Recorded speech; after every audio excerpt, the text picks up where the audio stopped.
ver todo. Bueno, ahí pude grabar, así que gracias a Sole y que se había ofrecido para grabarlo. Bueno, Robert, te dejo la palabra para dar la bienvenida formalmente. Sí, bueno, agradecerles a la doctora Martino y a la doctora Lalí por este espacio para las organizaciones que creemos y fuimos identificando que era importante por ahí resaltar y remarcar el ABC, como digo yo, de los pasos, digamos, legales, para que nosotros nos fortalezcamos en el conocimiento y podamos llevar a nuestros pacientes todo este conocimiento para ayudarlos a que en definitiva puedan acortar los plazos en el tema del acceso. Y también, digamos, si nosotros no sabemos, lo que no sabemos no podemos tampoco traspasarle a los pacientes, así que bueno, nos parece una buena iniciativa para poder llevarles a ustedes como organizaciones de pacientes. La idea sería que vayamos los micrófonos cerrándolos para que no haya interferencias. Y bueno, agradecerles una vez más y a Lu también por la gestión en la coordinación. Bienvenidas. Bueno, muchas gracias. Nosotras también agradecemos esta convocatoria. Nos parece súper importante poder organizar y reorganizarnos en los esfuerzos y todo sea con la finalidad de simplificar esta tarea, ¿no? Que de simple no tiene nada, así que, pero sí lo podemos hacer mejor. Bueno, no sé, Mari, ¿querés arrancar vos?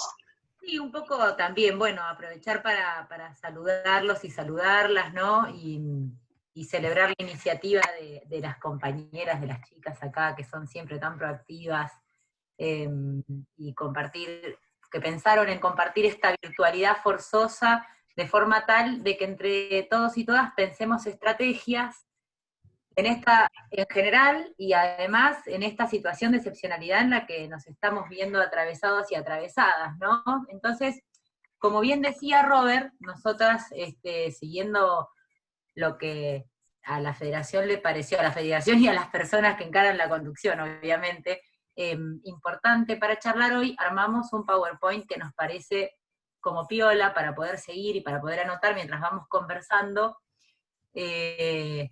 de estas cuestiones, del ABC. Yo ahora entro en el rol de que soy la que pasa las cuestiones, las filminas, así que con paciencia todos y todas, que no soy la mejor, ¿eh? A ustedes me van diciendo si lo consigo. ¿Vamos? ¿Va queriendo? Va. ¡Wow! Entonces, Súper lindo. yo le pusimos magias, chicos y chicas. Me encanta. Bueno, un poco esto, ¿no? Un poco Ponelo en presentación, así se ve la pantalla más grande. Abajo. Que Dios nos ampare, ¿no? Abajo. Si vas abajo tenés el icono, antes, adelante del menos, abajo, anda con el mouse abajo. ¿De más mí? abajo, más abajo. De tu computadora. Okay. Tenés el menos y el más. Adelante del menos tenés presentación. Baja. Ahí. No, para el costado. No, el otro. No, para el otro lado. Ahí. No, el otro, ese. No, el otro, el de al lado, el de la derecha, ese. Ahí va. Buen Robert, qué vista. Bueno, descubren algo, que los abogados solo sabemos abogadear. Por favor, y aparte y hacemos agua. No, bueno, ahí vamos. Entonces, un poco empezar, Sherry, comenzar desde el inicio, ¿no? Desde pensar qué es el derecho a la salud, porque nos parece que este es el ABC, la pirámide, ¿no? La piedra angular de lo que va a fundamentar todos los pedidos que nosotros podamos hacer a futuro. Entonces, la primera cuestión, como siempre decimos, es entender que el derecho a la salud es un derecho humano fundamental. Y esto que muchas veces suena a una declaración de deseos, en realidad es algo muy sólido y muy concreto como herramienta jurídica que tenemos, porque es un derecho que es para todos y todas, que no es cierto, que no distingue, que es un derecho que es indivisible, que es interdependiente y es indisponible. ¿Qué quiere decir? Uno puede transar algunos derechos, sobre todo los que son patrimoniales, pero los derechos humanos fundamentales son indisponibles, no se pueden renunciar, no se pueden vender, los tenemos siempre en todo tiempo y lugar, y por tanto son exigibles. No necesito una ley que me los habilite, sino que por el solo hecho de estar contemplado como tal, la salud es siempre, en todo tiempo y lugar, exigible. Nos parece importante tomar la concepción de la Organización Mundial de la Salud respecto a qué es, ¿no es cierto?, la salud, y es el estado de completo bienestar físico, mental y social. No es solamente la ausencia de enfermedad, sino gozar de plena salud física, mental y social. Cuando decimos social, es nosotros un concepto que nos abre un montón de otras puertas. Entonces, ¿por qué decimos esto? Porque como vamos a ver, la salud no es solamente la ausencia de enfermedad, sino la prevención. Es decir, yo no puedo acceder a la salud cuando ya mi organismo está completamente deteriorado. Es una obligación del Estado argentino, en este caso, de garantizar que antes de que mi cuerpo se degrade o se deteriore, yo pueda acceder a la prevención en materia de salud y además a una atención sanitaria oportuna y de calidad, ¿no es cierto? No cualquier atención sanitaria. La escuchaba justo a Luciana que estabas hablando de los temas de incluir salud, ¿no? Y esto va muy de la mano con ese tema que vos estabas comentando, Lu, porque justamente si la atención fuera de calidad y oportuna, las personas no tendrían los inconvenientes que están teniendo por la ausencia de prestaciones. Sabemos que el derecho a la salud, Jerry puede meter bocados, nosotras vamos como la radio espica, a dúo, les aviso porque en algún momento empezamos a hacer ruido las dos. El derecho a la salud está garantizado en la Constitución Nacional y particularmente en los tratados internacionales, son un montón, nos pareció que no era central que conozcan la normativa, más allá, sí, de que tengan claro que en realidad el Estado argentino se ha comprometido internacionalmente a garantizar la salud como un derecho humano fundamental, y que por tanto las personas que vivimos en el territorio nacional tenemos el derecho al acceso al goce efectivo de este derecho. Y como sabemos, la legislación hace una discriminación positiva en función de las minorías vulnerables o las personas que están en condición de vulnerabilidad, como son las personas adultas mayores, los niños, niñas y adolescentes, y las personas con discapacidad. A esos colectivos, los legisladores y las legisladoras, como está quebrado el principio de igualdad y están en una situación más desventajosa, generalmente, y la norma lo que hace es darles una protección mayor y hacer una discriminación en forma positiva para estas personas que están incluidas. Y ahora voy a ahora interrumpo. Nada con la interrupción, como que siempre necesito decir algo más. Obvio. El tema de que, seguramente ustedes lo sepan, pero está bueno este repaso, el tema de la garantía constitucional y los tratados. Hay jerarquías en las normas, ¿sí? Las jerarquías en las normas son normas que, por decirlo de alguna manera didáctica, no es que queden sin valor, pero si hay una norma que mejora o que contradice una norma de menor valor, va a prevalecer aquella con mayor jerarquía. La Constitución y los tratados internacionales incorporados a la Constitución tienen la mayor jerarquía, y esto es razonable, parte desde el sentido común. ¿Por qué?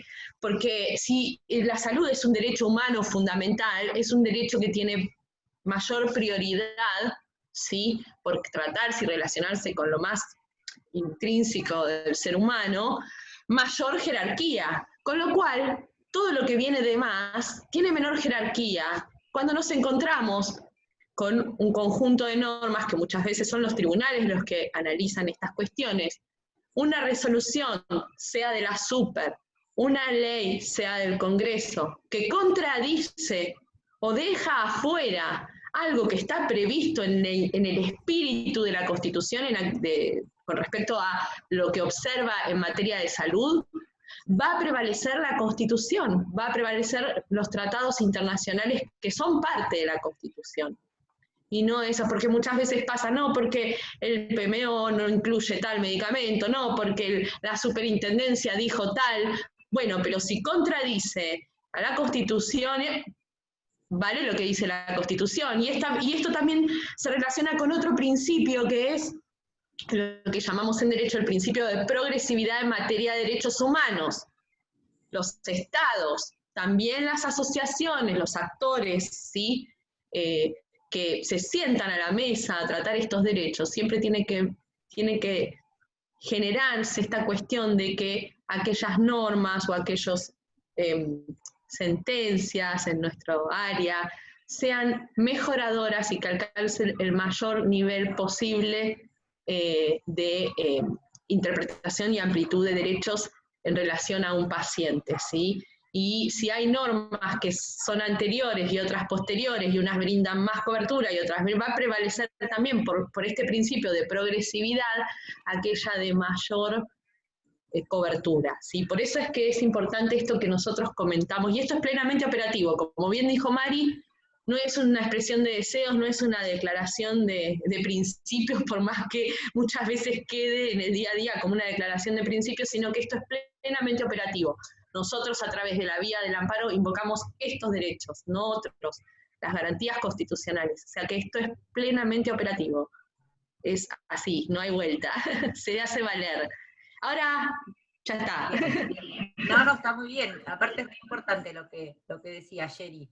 Y en ese sentido, nosotras pensamos que lo primero que tenemos que tener en claro como operadores y operadoras en materia de salud y es cómo es el sistema de salud argentino, ¿no? Porque la verdad que el sistema de salud argentino es una cuestión que es, les diría, casi único, porque es un sistema mixto, da dolor de cabeza, es bastante incomprensible saber cómo está organizado, pero creemos que podemos hacer una especie de croquis, como el que están viendo en la filmina, que nos puede ayudar a visualizar cómo está organizado. Entonces, primero vamos a decir que la salud, para empezar, ¿no? Es un deber del Estado y es un derecho del pueblo, que nos parece una proposición que engloba todo esto que veníamos hablando de la salud como derecho. Y el Estado argentino, el sistema de salud, está organizado en 3 sectores, o en 3 subsistemas. Público, el sistema de la seguridad social, y un sistema privado. El primero, que es el sistema público, es universal, es para todos y todas, y lo brinda el Estado nacional, provincial y municipal a través de sus hospitales públicos, como bien todos conocen. Después tenemos el sistema de la seguridad social, donde ahí van a entrar en juego las obras sociales nacionales y provinciales, de las Fuerzas Armadas y de Seguridad, las obras sociales de las universidades, y otras más porque tienen ley propia de creación, el PAMI, ¿sí? Bueno, y al final puse obras sociales nacionales, pensé que me lo había olvidado, pero no estaba por ahí.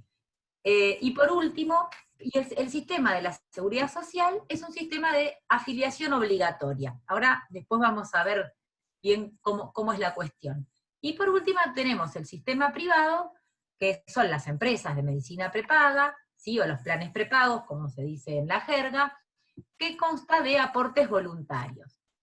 Entonces, volvemos como siempre al origen. Nosotras somos como de la génesis con Sherry, y decimos que es importante pensar qué es la seguridad social, ¿no es cierto? Porque esto es lo que a nosotros nos va a cambiar el ángulo de análisis. Y vamos a ver que la seguridad social, como el derecho a la salud, también es un derecho humano fundamental y por tanto susceptible de ser exigido, ¿sí? ¿Y en qué consiste? Bueno, es un sistema que consiste justamente en proteger a las personas ante las contingencias y las vicisitudes sociales que enfrentan durante su vida. La vejez, el desempleo, la enfermedad, los accidentes laborales, la maternidad, por ejemplo, la pérdida de la fuente laboral. Lo que busca es asegurar la asistencia médica, ¿sí? Y un ingreso económico en esas situaciones para la persona.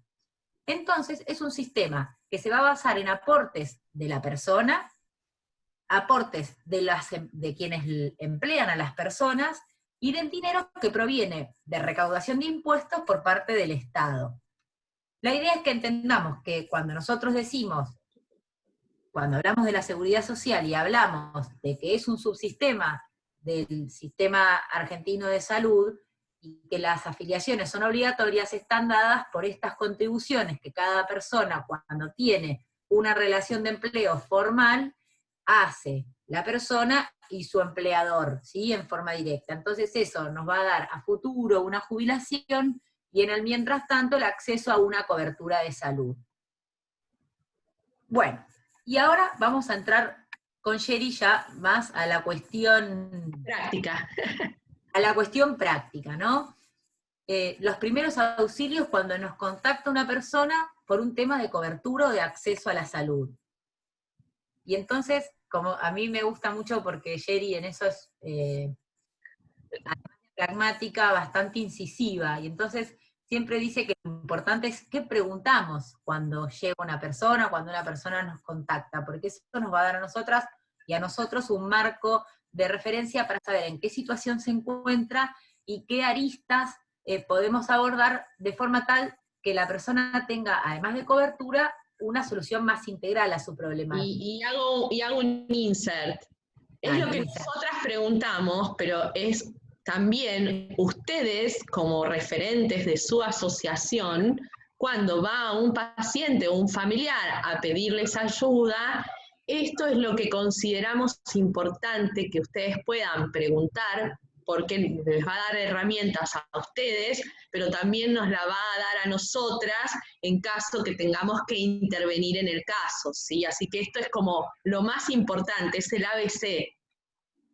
Sí, se les pueden ocurrir más cosas, obviamente. Nosotras creemos que estas cuestiones son las que no deben faltar en términos generales. Entonces, más allá de los datos personales, la enfermedad que padece la persona, si tiene CUD o no tiene CUD, y qué prestación necesita o no le están cumpliendo, hay algunas cuestiones que son centrales. Por ejemplo, relativas al trabajo. Si la persona trabaja, cómo es su relación de empleo, o sea, si está, como se dice en la jerga, en blanco o no, ¿sí? Si es una relación formal o no, y en caso que la persona conteste que no tenga trabajo, si cuenta con ingresos propios y cuáles son esos ingresos, de dónde vienen, porque puede tener una pensión derivada, una pensión no contributiva, si tiene vivienda, por ejemplo, si alquila, si tiene vivienda propia, con quién vive en esa vivienda, y después podemos preguntarle ya temas relativos a la salud, ¿no? Si tiene cobertura y qué tipo de cobertura tiene, si tiene una obra social, si tiene una empresa de medicina prepaga, si concurre al sistema público de salud.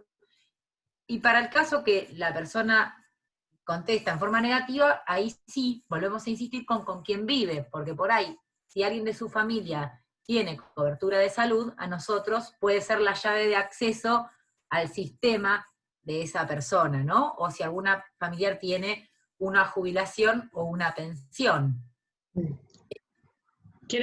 Agrego algo más. Estas preguntas para nosotras son fundamentales porque nos permiten dar el encuadre en la cuestión de si tiene CUD o no, qué normativas eventualmente podemos aplicar, que es importantísimo. En relación a si trabaja o no, tiene que ver con conocer si está dentro del sistema de salud. En relación a las condiciones en cuanto a recursos económicos para evaluar en qué sistema también desde la obra social o muchas veces para acceder a prestaciones sociales poder evaluar qué podemos hacer, y en la cobertura de salud lo mismo, ver en qué sistema está. El tema es que muchas veces como primer dificultad que se les va a presentar, es muy común que alguien diga, sí, yo tengo mi obra social, mi obra social que es Medife. Medife es una empresa de medicina prepaga. O sea, esta información no todo el mundo sabe bien cuando da la información decir, y se confunde obra social con prepaga, decir, el tema de los desregulados, por ahí tienen una obra social, la desregulan para un plan en OSDE, y entonces te dicen que están en OSDE, pero bueno, no siempre esta información se les va a dar de una forma clara, porque no todo el mundo tiene claro, al ser un sistema mixto y complejo, no todo el mundo tiene claro si es prepaga, obra social o qué. Lo importante es que más allá de los que les digan, si ven que hay una problemática de acceso y hay que avanzar, esto se termina de quedar en claro solicitando la documentación. Ustedes van a ver en la credencial de afiliación el tipo de credencial, ¿sí? Pero es muy importante porque la información puede ser confusa, o ya sea por falta de recursos intelectuales, porque el sistema es complejo y uno no termina entendiendo si está en una obra social o no. Pero bueno, es un dato que se termina de corroborar con plena certeza con la credencial de afiliado a ese sistema. Y en el caso que no tenga ninguna cobertura porque está sin trabajo, qué sé yo, el tema de los familiares es para poder ver, como bien dijo Mariana, si de acuerdo a las condiciones se lo puede poner a cargo de alguien. ¿Cómo responde a la pregunta de cómo nosotras podemos lograr que ingrese en el sistema de salud? O en algún programa del Estado eventualmente, ¿sí? Podés seguir porque lo que venía era, ¿qué hacemos cuando esa persona no tiene cobertura de salud, ¿no? O sea, ¿cómo le damos solución? Esta es la parte que le gusta a Yeti. Entonces, un poco ahí, bueno, ¿cuáles son las opciones? Si la persona no tiene cobertura de salud propia, ver si, por ejemplo, tenemos lo que son beneficios no contributivos nacionales, ¿sí? de tipo asistencial, como ser la pensión no contributiva por madre de 7 hijos o más, o la pensión por invalidez cuando la persona tiene un 76% de incapacidad laborativa, o la pensión no contributiva para adultos mayores. Además de estas tres, que son pensiones no contributivas asistenciales, tenemos las que son pensiones graciables, ¿sí? Que son para detenidos por causas políticas, gremiales o estudiantiles hasta el 10 de diciembre del 83, o aquellas pensiones no contributivas concedidas por leyes especiales, por ejemplo, las que se dan a los atletas paralímpicos o olímpicos, los veteranos de guerra, que son otorgadas por ley del Congreso de la Nación. Sí, y no contributivas porque no hay un aporte, sino que hay o una ley o dentro del sistema de la seguridad social previsto un programa, puede ser permanente o transitorio, que establece este tipo de ayuda, ¿sí? Es una tarea averiguar. ¿Cómo una tarea averiguar? No te entendí. Claro, ¿qué tipo de pensión tiene? Porque ahí también hay, no, yo tengo una pensión por invalidez, sí, claro. Porque cambian las reglas de juego. No, en realidad tengo 7 hijos. Bueno, hay que ver bien un poquito más allá. Pensión puede ser, hay varias. Claro, cuando la persona hace la consulta, a eso te referías. Claro, exactamente, sí. Bien.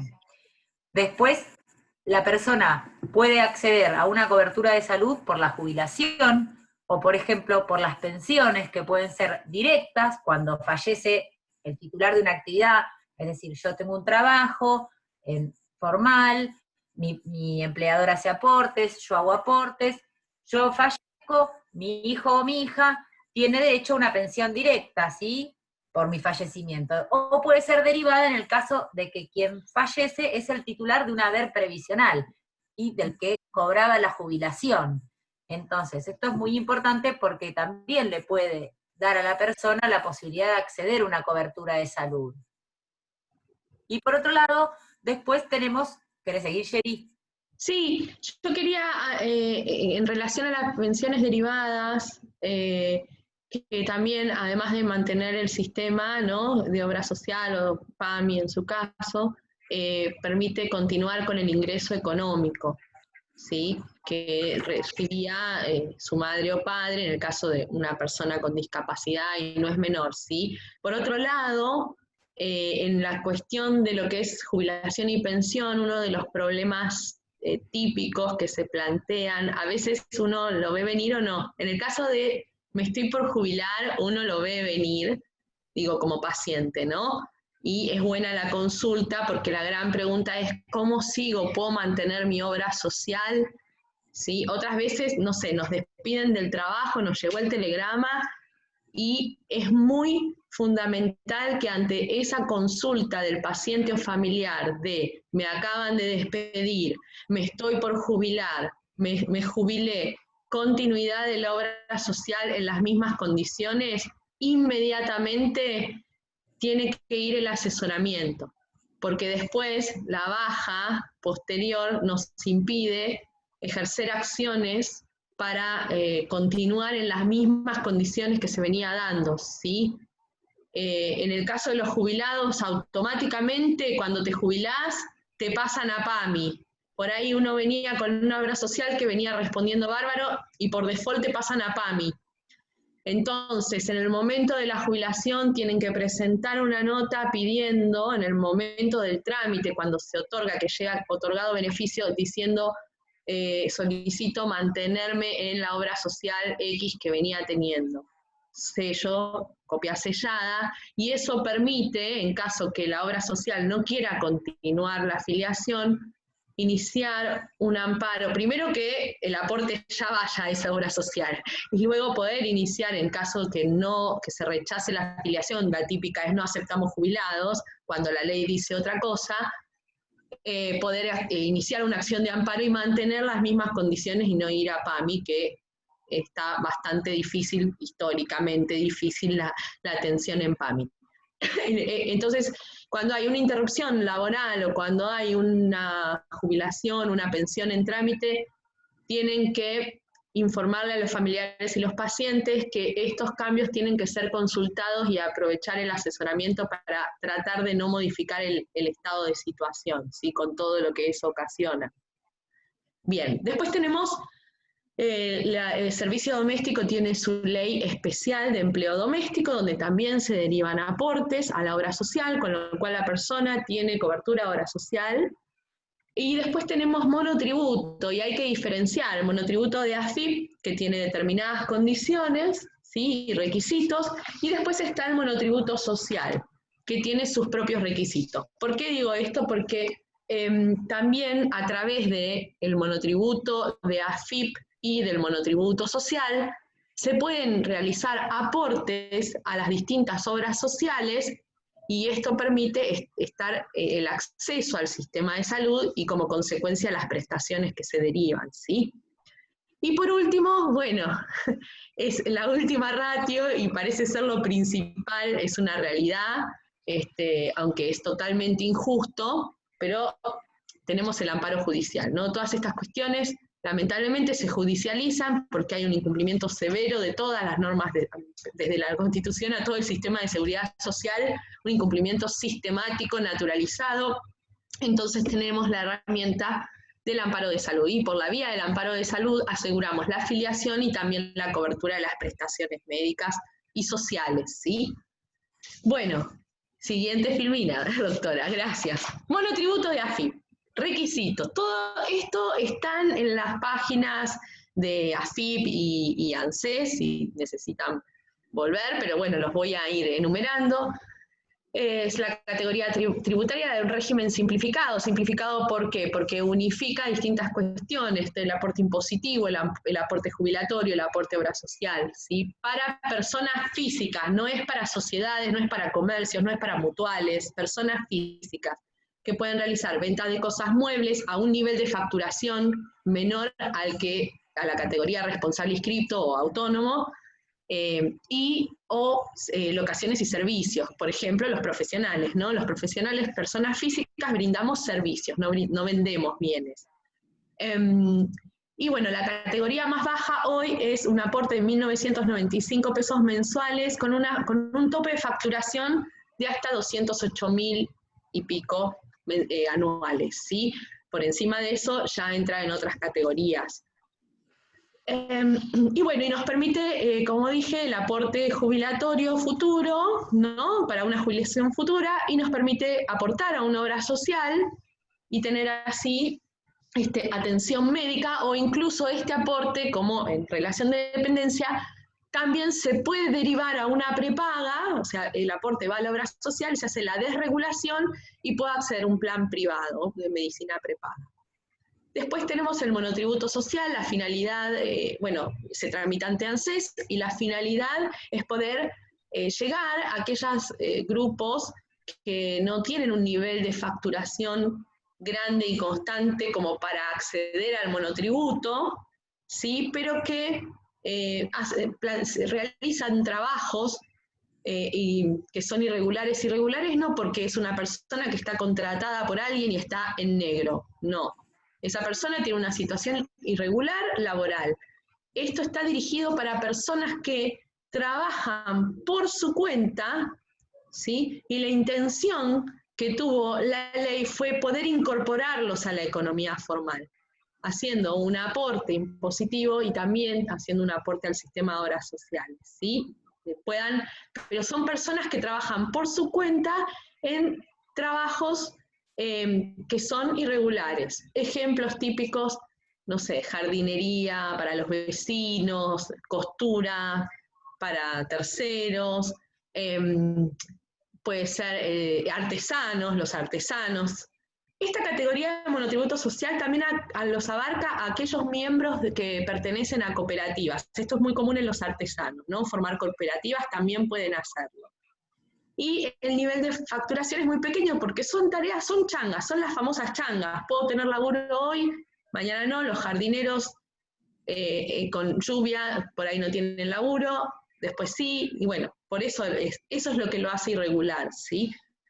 Tiene que ser una única actividad económica, ¿sí? Y los montos son muy pequeños, se paga un monto mensual de 520 pesos, donde se hace el aporte impositivo, el aporte a la obra social y jubilatorio, y el nivel de facturación es de 72.000 a 216.000 anuales, porque si supera eso va al monotributo común.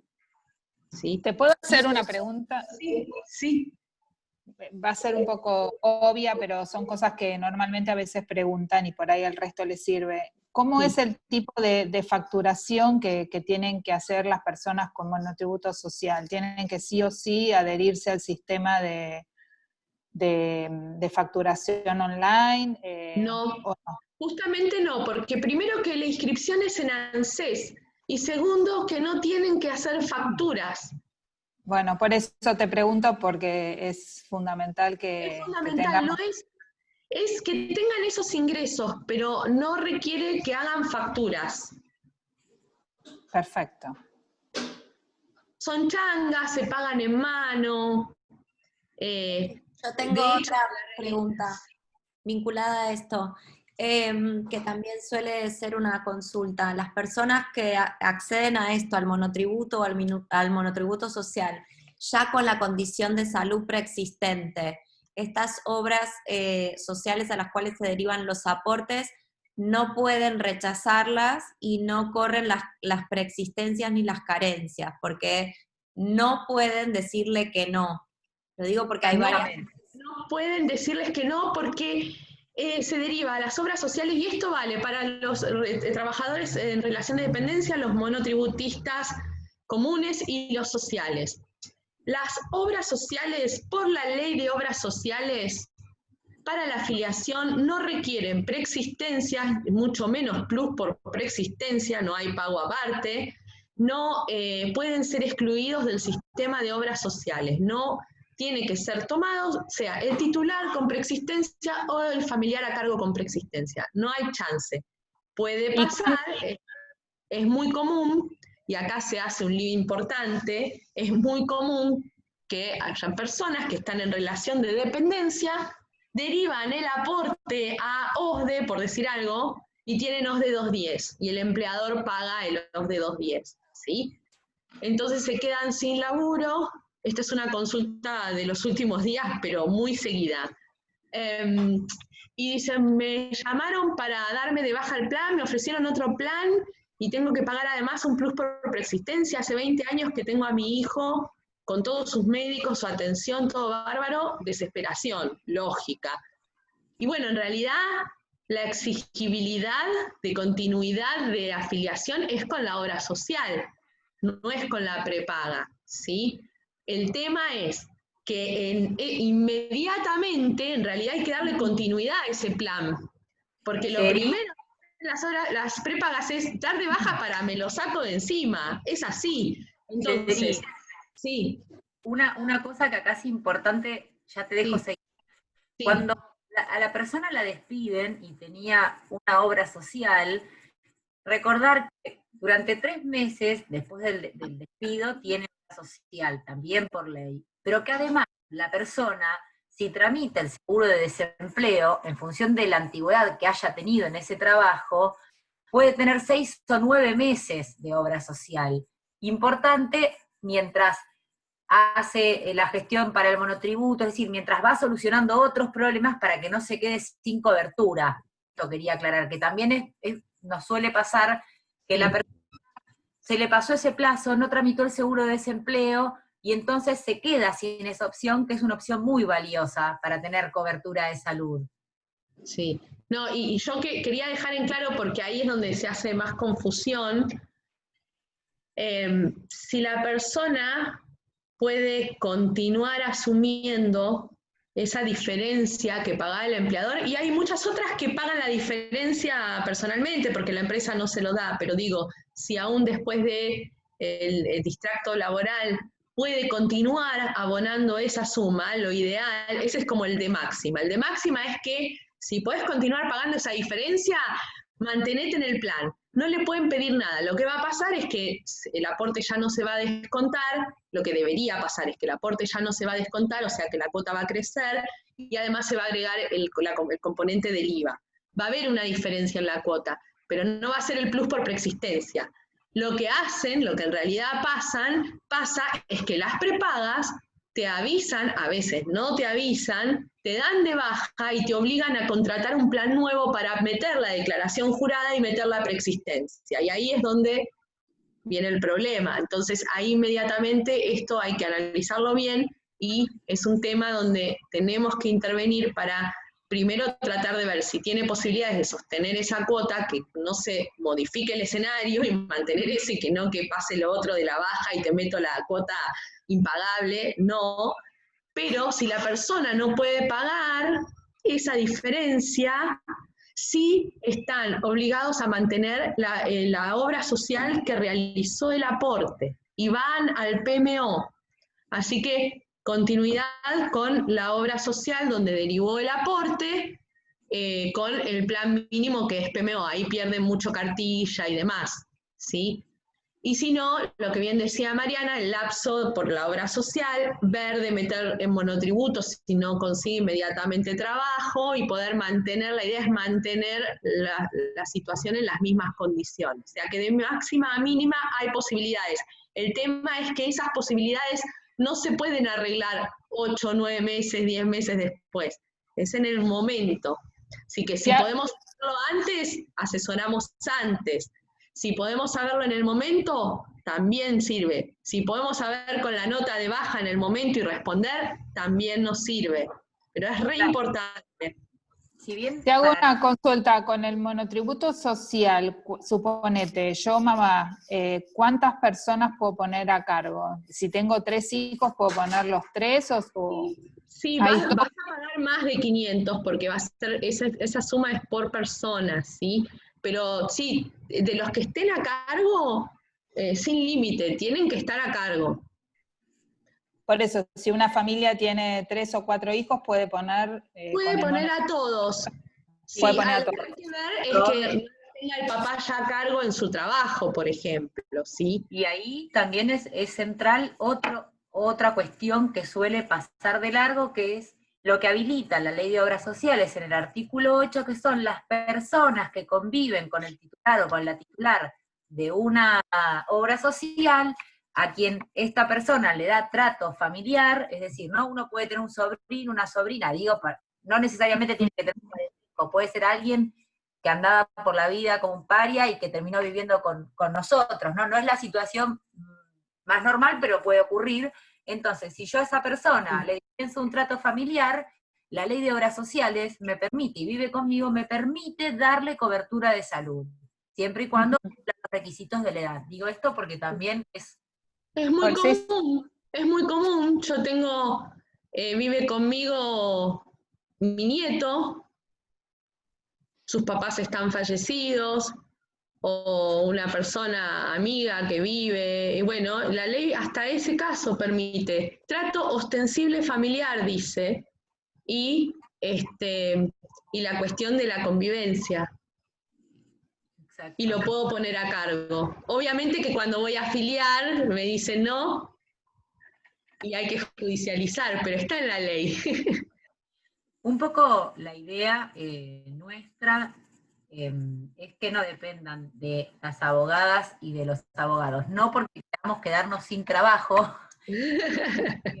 sino porque pensamos que es importante generar herramientas para que puedan andar por sus propios medios, conocer qué derechos les asisten y las posibilidades. Hay muchas cuestiones que pueden tener una solución previa a la judicialización y tenemos que tratar de fortalecer y brindar la mayor cantidad de herramientas para que las personas conozcan sus derechos, se empoderen y los puedan reclamar, ¿no? Bueno, y ustedes, por supuesto. Igual el caso, Mari, el caso del trato... No, en este caso no. En este caso no va a suceder, eso está claro. No va a suceder que vaya, ojalá ese día me avisan y voy a brindar, pero no sucede, ahí te rechazan. No, si no son hijos, no están casados, no son hijos. Eso suele suceder. Pero es una herramienta para saber que ahí pueden incluir a un familiar que esté conviviendo y tenga un problema de salud y no tenga nada. Es una muy buena herramienta. Exactamente. Que va a haber que pelear, pero está.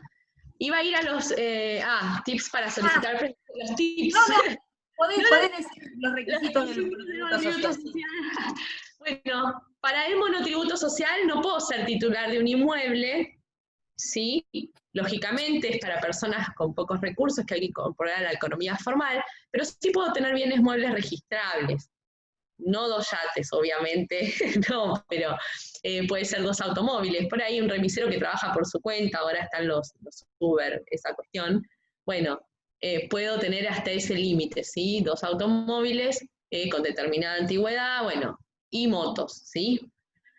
No tengo que ser profesional universitario o en ejercicio de la profesión, ¿por qué? Porque corresponden al monotributo de AFIP, los profesionales encuadramos ahí. No puedo ser empleador, ni titular de acciones o cuotas partes, porque el encuadre lo hace AFIP, es otro. Y contar con ingresos que provengan solo de esa actividad, eso ya lo dije antes, y que no reciba otras prestaciones, ya sean ni municipales ni nacionales. ¿Sí? Esto no quiere decir que si percibo una pensión no puedo estar en el monotributo social, porque son perfectamente compatibles. ¿Sí? Se refiere a actividades donde yo recibo otros ingresos. Pero si yo tengo una pensión, puedo tener monotributo social. Ese es el famoso caso de tengo profe y no me anotan en el monotributo y me dicen que tengo doble afiliación, son perfectamente compatibles. Bien, obviamente que si la pensión es por incapacidad laborativa, y esto es sentido común, se supone que no puede prestar tareas, en ese caso no, pero en el resto sí. Y generalmente son casos que reciben alguna pensión de ley, alguna ayuda social, y a la vez hacen alguna changa y entonces pueden encuadrar en el monotributo social y seguir percibiendo esa ayuda, ningún problema. Bueno, tips, esto es como recetas, los tips para solicitar prestaciones. Bueno, hay que comprender qué solicitamos, que es un poco esto que les decía, ¿no? No les viene la información, la gente no se siente y dice, bueno, mi encuadre es la obra social tal, mi pensión es de tipo no contributiva, no. Entonces tenemos que tratar de comprender y muchas veces nos sirve la documentación. Cuando ustedes piden documentación tiene varias funciones, más allá de preparar una eventual vía judicial, les da el resto de la información, para poder corroborar si lo que nos transmitió la persona es exacto, ¿sí? No incurrir en errores posteriores. Y es parte de comprender qué necesitamos, ¿sí? Y ahí también, importante, que la persona comprenda qué es lo que está pidiendo, porque muchas veces cuando la persona va al médico o a la médica, lo embarulla, le dice un montón de cosas y entonces no entiende cuál es la diferencia, qué es lo que tiene que pedir, ¿no? Y ahí ya llegamos con una situación donde la persona que está atravesando mayormente una situación de angustia porque está asumiendo un diagnóstico propio o de alguna persona emocionalmente cercana, tiene que poder comprender. Y ahí, digamos, ¿no? Nos parece como central que los médicos en general, ustedes lo saben más que nosotras, están hartos del papelerío, de la cuestión burocrática, te despachan, atienden un montón de personas por día, te despachan con una estampilla, entonces está bueno que quien va, digamos, que la persona pueda preguntarle todo, ¿no? O sea, porque al médico y que el médico le explique, que se vaya comprendiendo qué es lo que necesita y qué es lo que requiere para su tratamiento. Porque después viene toda esta parte que dice Yeri, que ustedes puedan entender en qué contexto está esa persona, qué necesita y toda esa documentación con la cual después tendremos que pensar una mejor estrategia para dar. Sí, hay que tener en cuenta que a veces la falta de comprensión tiene que ver con el shock emocional. Sí es una falta de comprensión porque no tiene herramientas intelectuales, mucha gente que concurre a pedirnos ayuda, además de atravesar la situación que atraviesan, no han finalizado sus estudios y entonces hasta a mí me ha tocado casos de personas que no sabían leer y escribir. Bueno, todo eso obviamente es más difícil el abordaje, muchas veces, bueno, las instituciones que son grandes y que pueden conformar un equipo, esta es tarea de los asistentes sociales, pero bueno, no siempre se puede y uno tiene que suplir un poco esa tarea y descifrar y poder ser claros en la explicación, guiar, por ahí no abrumar con información y orientarlos en el paso por paso. Yo lo encontré eso como vuelta, ¿no? Yo mido su capacidad intelectual o emocional, y entonces si veo que la persona está muy conmocionada, muy desbordada, o que no entiende porque no tiene las herramientas intelectuales, entonces en vez de abrumarlo con toda la información, los voy orientando paso por paso, ¿no? Como yendo al paso seguro, uno por uno, pues si no, genero el efecto contrario, que es mayor confusión y mayor estrés, y hay que tener mucho cuidado porque la verdad es, como bien decía Mariana, afrontás el diagnóstico de la enfermedad, afrontás un tratamiento, afrontás una incertidumbre en tu vida, o aquellos que ya tienen un recorrido en la enfermedad, una progresión, un cambio de medicamento, los médicos, el papeleo, el correr al médico pobre que ya se volvió súper burocrático, y además tener que lidiar con la obra social, ir a ver a un abogado, es una locura, la verdad que es una locura la que está sometida el paciente y su familia. Entonces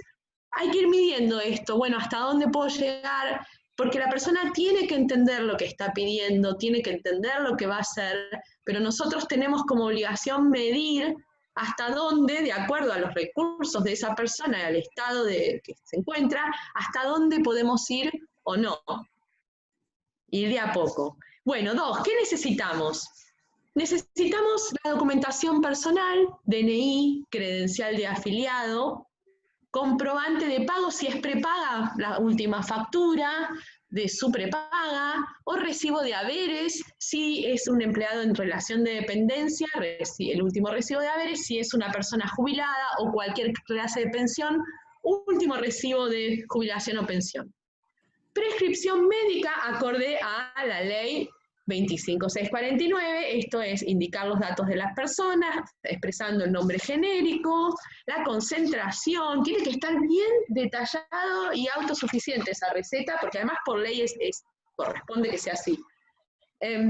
La dosis, la unidad, y si el médico considera indispensable que sea una determinada marca, tiene que hacer la justificación por marca, que es la leyenda justificación por marca, invocando el decreto 987/2003, firmado puño y letra con sello profesional, ¿sí? Es muy probable que ante un cambio de marca de la obra social, lo primero que van a tener que pedirle al doctor es que fundamente ese cambio de marca y presentar la fundamentación de por qué no pueden aceptar la marca que la obra social inconsultamente trata de cambiar, ¿no? Valga la redundancia. Esto es un tema no menor, pero no puede no estar la justificación por marca y no puede no estar la fundamentación, más allá que esta, como el principio es que sea genérico, pero nosotros no hablamos, en los casos que nos toca de antibióticos, pero la excepción es este decreto de la justificación por marca. Cada vez se da más la cuestión de que las obras sociales rechacen por su cuenta una marca por otra, o se nieguen a dar una marca para dar otra. Entonces hay dos cosas que hay que diferenciar. La primera es, si yo estoy en tratamiento y me cambian la marca, más allá que esta excepción nos permita, con la simple leyenda, que se otorgue esa marca y no otra, como en la realidad esto no ocurre, le vamos a agregar la fundamentación por marca. Vamos a ir más armados con el informe médico indicando por qué razón no puede aceptar esta marca que ofrece la obra social intempestivamente, o por qué razón cambia, tiene que ser de una marca y no puede ser de ninguna otra, ¿sí? Distinto es cuando comienza un tratamiento. Cuando comienza un tratamiento, se supone, en líneas generales, porque esto es una competencia médica y escapa a nuestra competencia como abogados, pero cuando comienza un tratamiento se supone que entre distintas marcas es posible cualquiera de ellas. Pero si esto por razones médicas no es así, cuando se pide el medicamento, que generalmente al principio de un tratamiento, un medicamento de alto costo, no les piden solo la receta, porque no es un antibiótico, sino que también les van a pedir un informe médico actualizado, es fundamental que a ese resumen de historia clínica o informe médico actualizado, lo que tiene que estar es básicamente los antecedentes, es el estado actual, la necesidad del medicamento, y si además tiene que ser de una marca y no de cualquier otra, aunque sea el inicio, porque hay razones médicas, no comerciales, sino médicas, las tiene que fundamentar. Entonces, de ese modo, ya lo hacen autosuficiente. Evitan que la obra social les dé una marca por otra, pero por otro lado, si esto ocurre, ya tienen la documentación para defenderse y defender esa prescripción, ¿sí? Bueno, bueno, ya me adelanté, hablé del resumen de historia clínica, diagnóstico, tratamientos hechos y resultados, tratamiento sugerido, fundamentación, cantidad de dosis, vigencia 6 meses. Receta 30 días, resumen de historia clínica 6 meses, ¿sí? Esa es la vigencia. Ya sea para cualquier trámite de obra social, como también para la acción judicial. Yo lo que sugiero, como la mayoría de los jueces quiere que todo sea dentro de los 30 días, directamente, como la receta es menor a 30 días y van a tener que contactarse con el médico, yo lo que sugiero es que les hagan el juego, que no venga alguno de los jueces a decir, ay, no, tiene 5 meses, quiero una actualizada y demos vueltas, ¿no? Entonces, como ya tienen que hacer la receta de menor a 30 días, piden el juego, receta y resumen de historia clínica. Bueno, los últimos estudios realizados,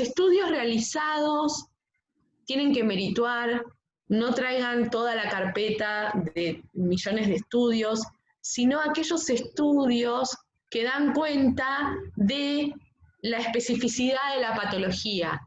Porque no es, cuando decimos estudios para acompañar, no se trata de acercar el laboratorio de los últimos 12 meses. Yo doy ejemplos exagerados, pero me ha pasado. Porque además de cargar con todo eso que es larguísimo, no, al juez, los abogados y jueces no tenemos conocimientos de medicina tan específicos, pero la realidad es que en realidad más que acompañar es acompañar un informe que da el estado de situación, el estudio clave que nos da información de la patología en específico. Ustedes van a saber, de acuerdo a cada enfermedad, cuáles son como ese ABC en estudios de esa patología que describen el estado de la misma, ¿sí? O sea, que no son todos la rutina de estudios, sino los que son la columna vertebral que tienen la especificidad de la patología. Bueno, y después... Te interrumpo un segundo en ese caso.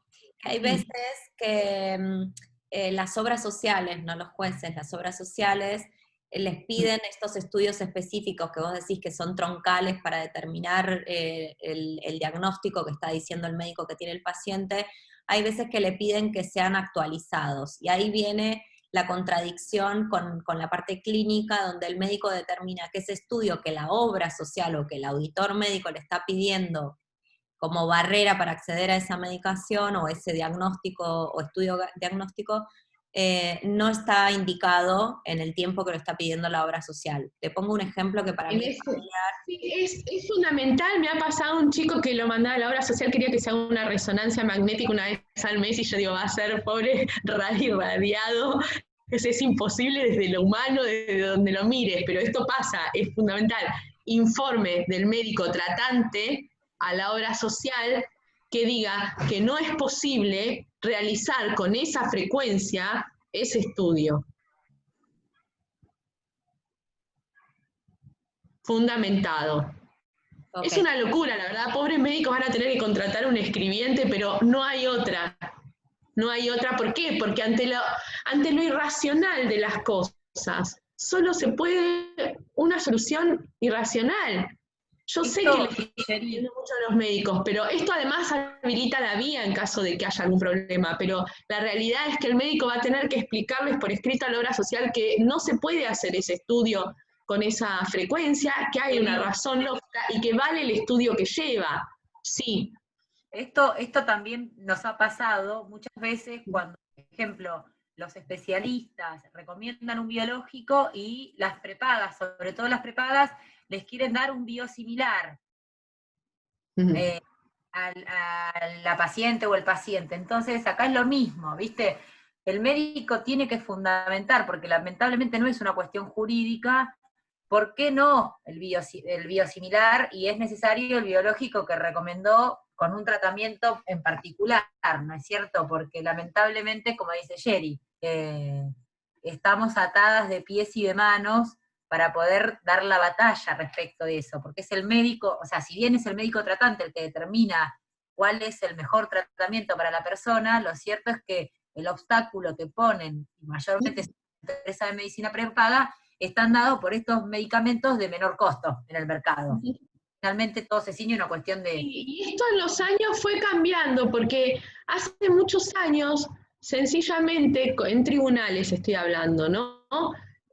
Hace muchos años con la receta médica y la fundamentación de la marca, salía la cautelar tranquilamente, pero en los últimos años, y los jueces lo que tratan de evitar es que estén inducidos por una cuestión de interés comercial de laboratorios, ya no están con eso solo sacando las cautelares, es una realidad.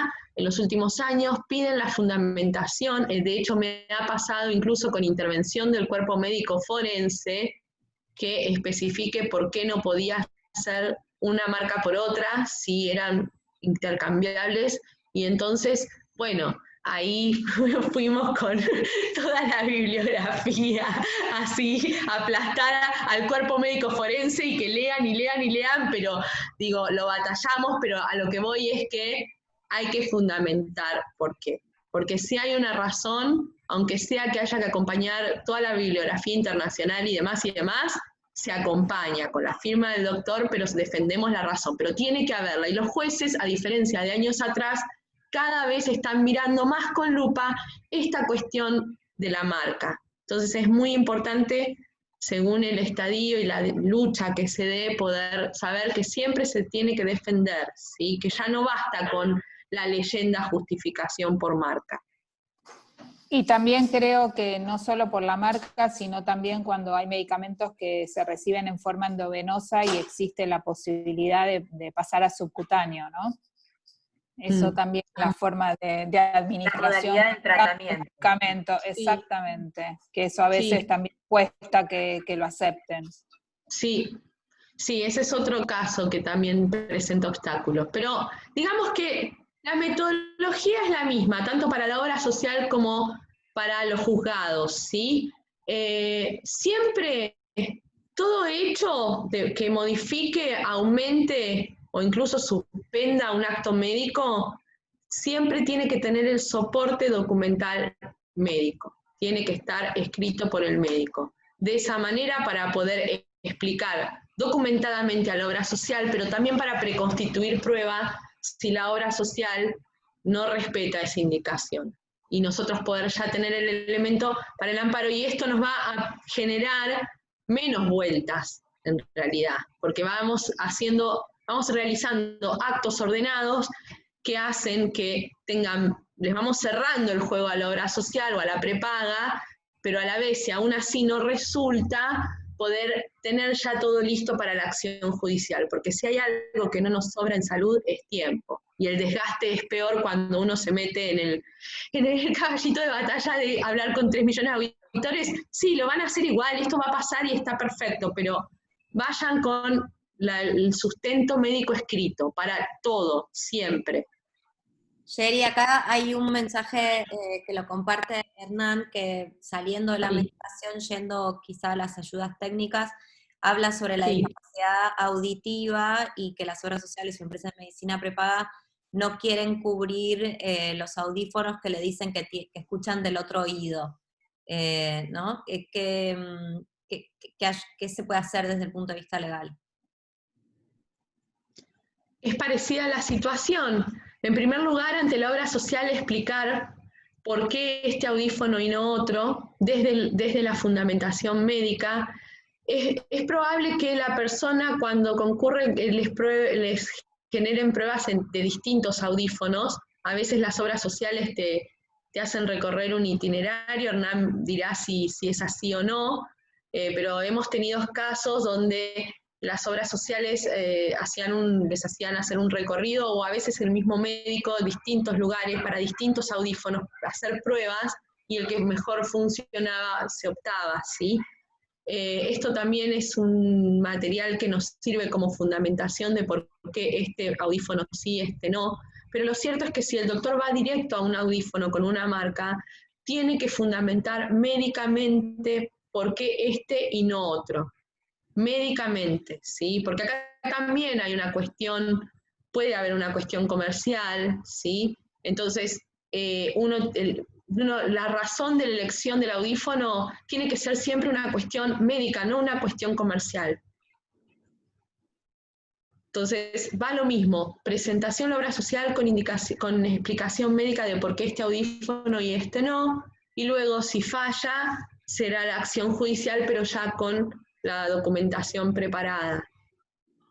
Ok, igual acá nos aclara, el que quiera hacer una consulta, sáquese el mute y puede hablar, pero acá nos aclara por el chat que no se trata de audífonos, sino de equipos audiológicos, dice, sí me han habilitado el audio, bueno, sí, explícalo si querés. Lo mismo, o sea, hay que fundamentar médicamente, y si la obra social, si lo fundamentaste, Hernán, ya lo fundamentaste y la obra social lo rechazó, entonces hay que iniciar una acción de amparo judicial. Ok. Bien.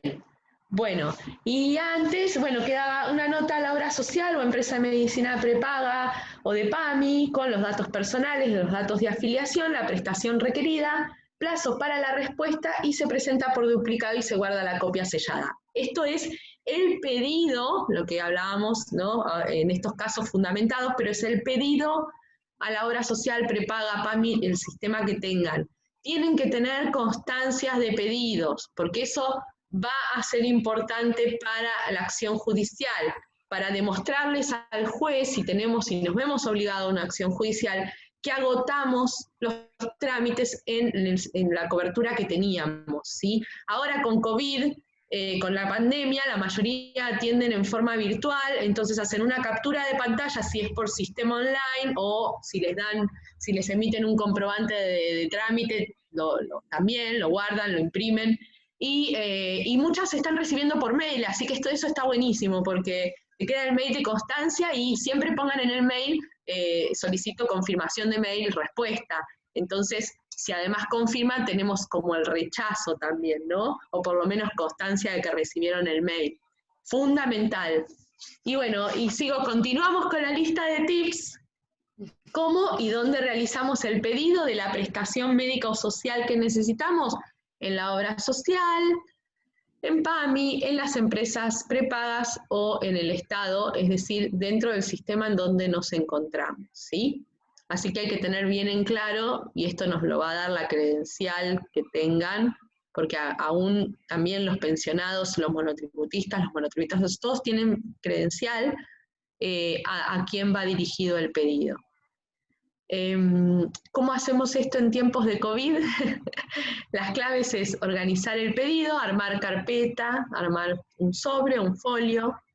Esto es fundamental porque en tiempos de COVID, además del armado de los trámites para preparar toda la documentación, si hay que judicializar, ya con la cuestión judicializada, como en estos momentos los tribunales están de feria, pero para el tratamiento de cuestiones urgentes y las cuestiones de salud son urgentes y los jueces están respondiendo bien y están habilitando la feria, pero como los tribunales están cerrados, adaptaron el sistema hace muy poquito para poder hacer todo el pedido en forma digital. Entonces, toda esa documentación que, llegado el momento, nosotros vamos a requerir, nos la van a enviar vía mail. Pero esto no quiere decir que mando el mail y tiro la carpeta y ya está. No, van a tener que conservar la carpeta porque cuando termine la feria, esta documentación va a haber que presentarlo en formato papel. Yo entiendo que esto no va, llegado el momento, no va a ser así, porque yo quisiera ver en tribunales recibiendo todos los papeles de todos los abogados que presentamos en una cuarentena interminable. Quiero ver, ese día yo voy a ir porque me quiero divertir. Es como inviable, es como imposible materialmente, pero bueno, los tribunales tienen sus propios parámetros y todo puede suceder.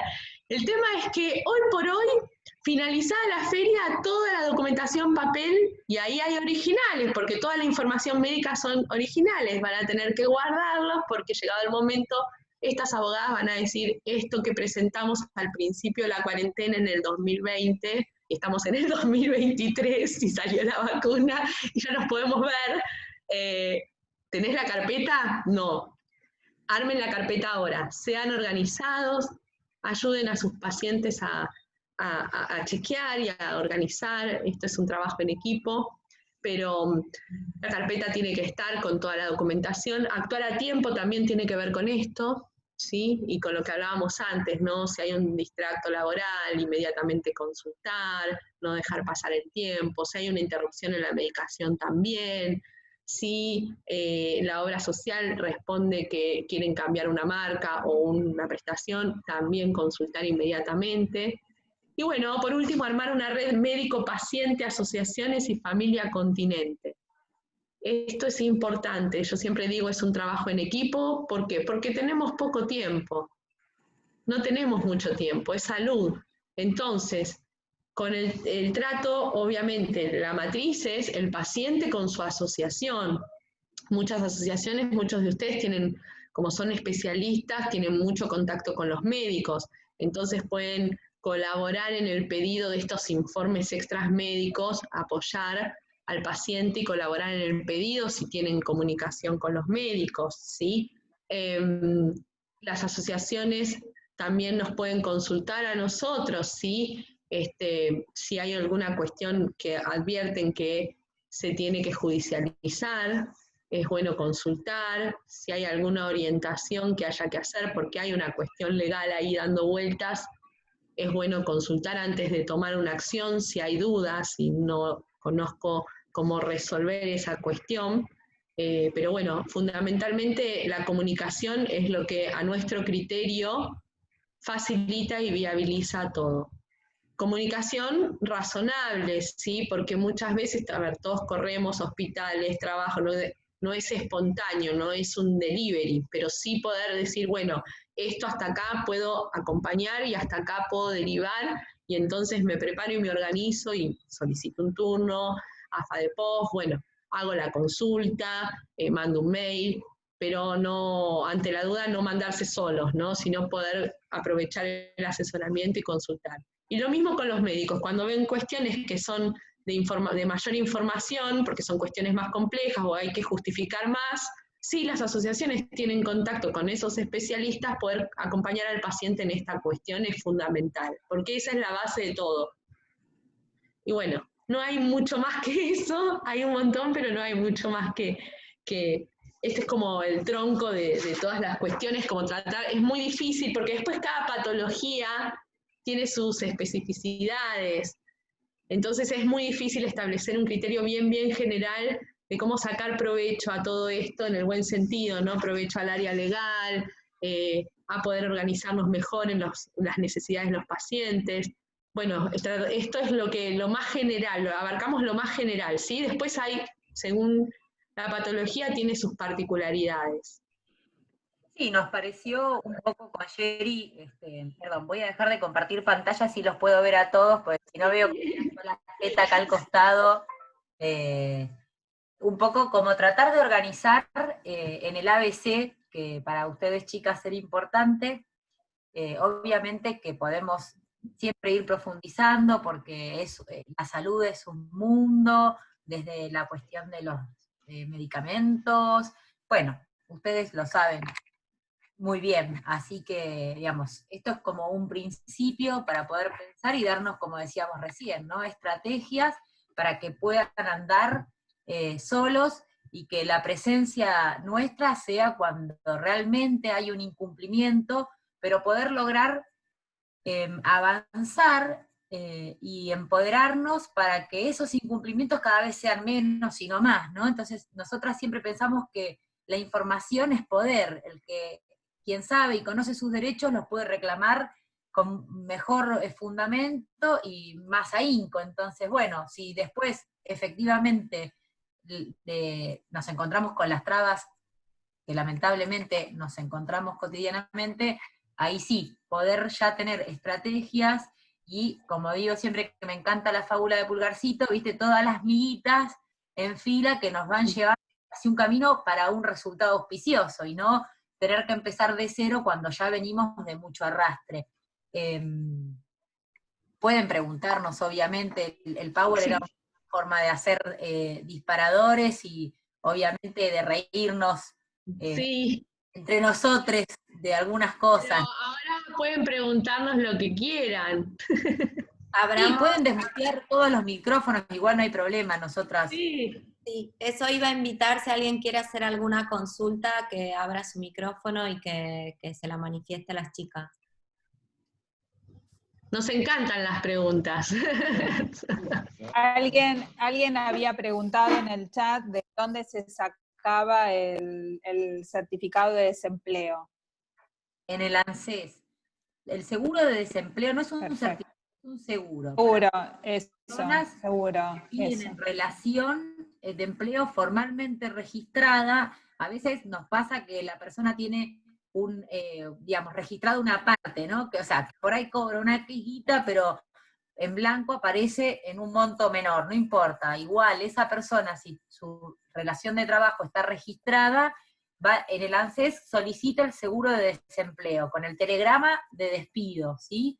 Eso, el seguro de desempleo dura en función de la antigüedad que vos tenés en tu trabajo, que puede ser de 3 meses, de 6 meses, de 9 meses, ¿sí? Pero durante todo ese tiempo vos tenés obra social, no solamente los 3 meses posteriores al despido. Sí, y otra cosita más quiero agregar, que en los requisitos de desempleo dice, bueno, telegrama de despido. Bien, y entonces vos vas a ANSES, en realidad vos te tenían en negro, decidiste que querías hacer juicio porque hace 20 años que trabajás, no tenés aporte, te estás por jubilar, además es malísimo mi jefe y bueno, lo voy a interpelar para que me despida y me registre o me despida. Entonces manda la carta por negativo, por regularizar, el empleador dice no, desconozco, te despido, va al ANSES y el ANSES dice no, bueno, pero este no es el telegrama de despido. No, sí, el intercambio telegráfico completo es el distracto laboral, es telegrama de despido. Ahí va a haber una traba, según quien atienda, pero todo el conjunto de todo el intercambio telegráfico es el distracto, es la prueba de distracto laboral de interrupción del empleo, y entonces habilita a este seguro por desempleo, pero tienen que ir con todo el intercambio, y a veces hasta una notita diciendo fui despedido porque quise, no sé, o me acosó mi jefe y me di por despedida, o estoy irregular y me di por despedida.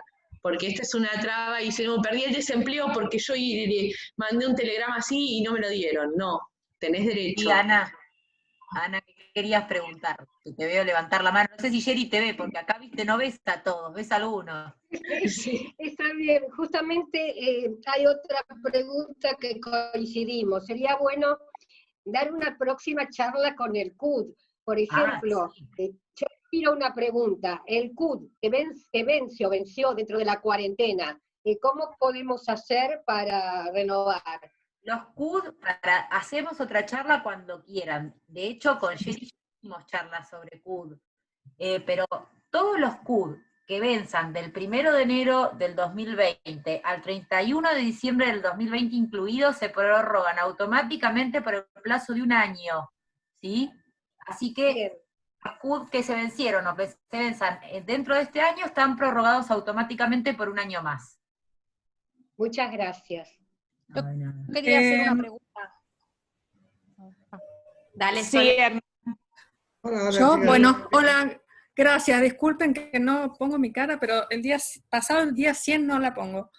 Es una, Eso es trampa, el día Sole. 100, después del día 100 me van a permitir que no ponga mi trucha. Otro día les pongo una foto. No, ¿Qué pasó? ¿Envejeciste? ¿Qué pasó? Escúchame, con Geraldine nos maquillamos para el evento. por eso, me hice un tratamiento, estoy de 15 años. No las quiero impresionar.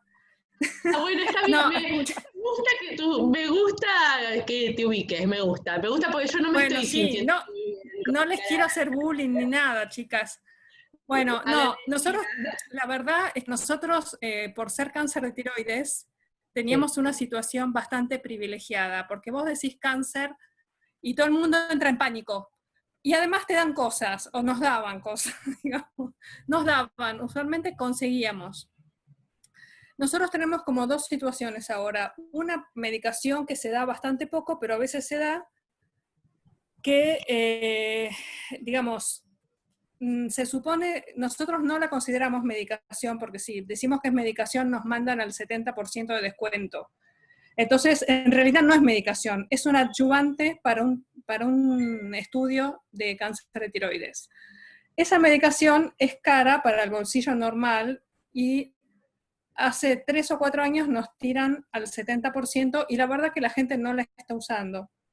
Porque se puede hacer el mismo estudio con otro sistema, pero el otro sistema es que la persona se siente horrible, no puede trabajar y está mal porque está en un estado de hipotiroidismo extremo que es insoportable. Así que bueno, en ese sentido, y además estamos como para atrás en este tema del cáncer de tiroides, por un lado. Este es como el cáncer de tiroides llevadero y con sobrevida. Y después tenemos otra situación, que es el cáncer de tiroides,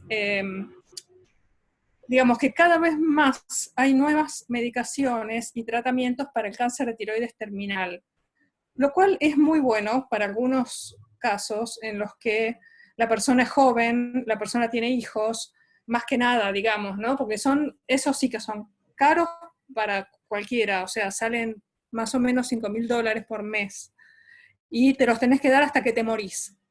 O sea, no se te pueden cortar. Y además han salido un montón de estos, de manera que, o sea, esto te lo das por 2 años porque más no te funciona, el cuerpo se acostumbra y el cáncer avanza. Entonces, pero como hay 5 o 6 productos, incluso se ha frenado mucha gente, más que nada gente joven, ¿no?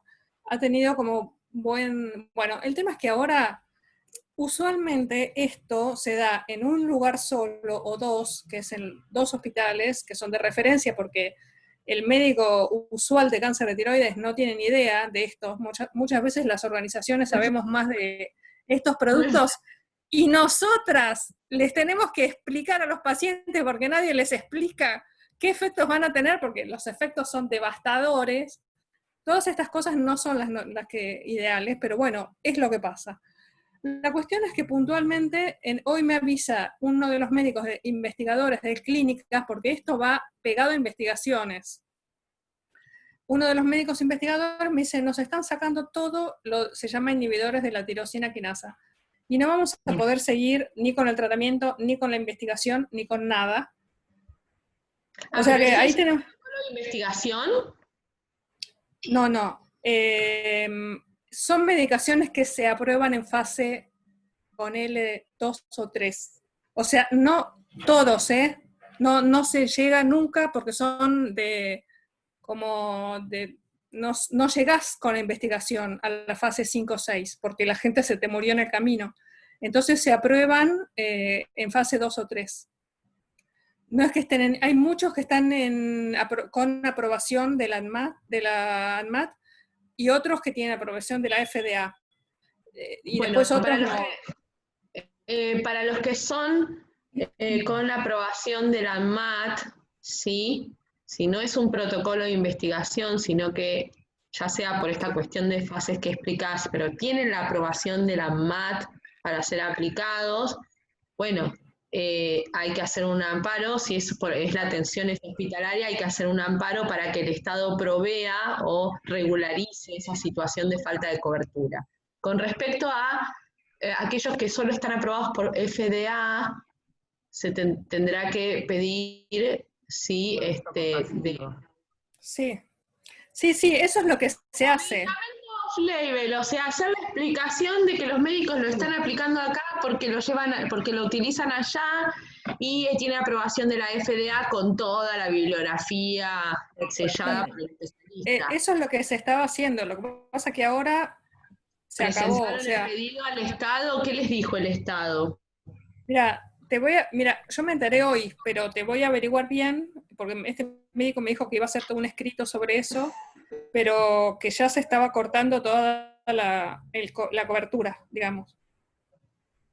Se hacen en clínicas y en el ROFO, el que me contactó es de clínicas. O sea, ellos lo hacen hace años, eso se hace como casi te diría por default. Aunque sea por pasillo, ¿por qué se interrumpió? Si es falta de presupuesto, el COVID, la pandemia.